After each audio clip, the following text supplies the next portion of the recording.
Hey guys, this is me Franklin, and this is the first video of my new series of product design.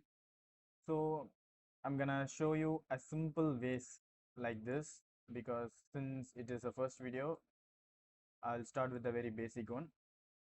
So yeah, so let's begin with it. This is the product which we are going to design. So I'm gonna delete this and I'll go to top view.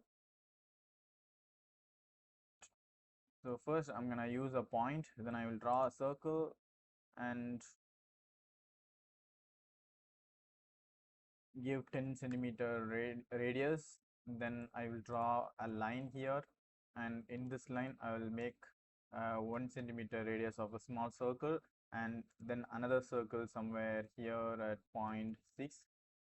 Then I'll select everything. I will trim this areas and I will fill it at, you can see the radius is 0.3. I'll give the radius of 0.3, then I will join this together. Then I will go for array polar. I'll select the object and then enter. Then we need to give a center point. Then the number of items I'm going to use 20. Enter and again enter. So we will get like this. And then I'll select everything. I'll trim the inside area of the pattern.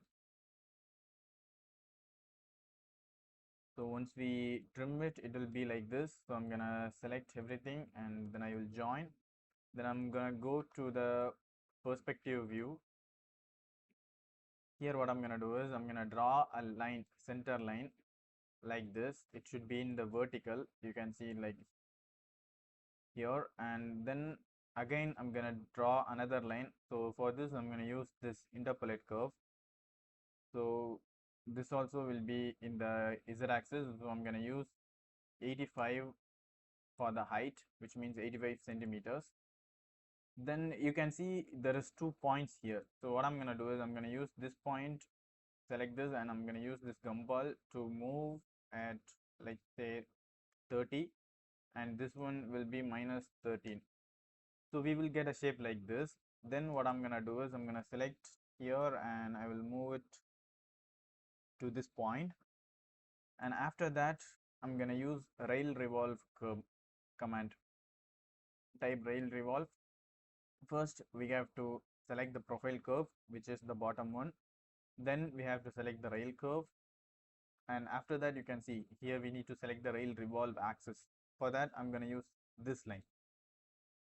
So when we see that, we will get our vase.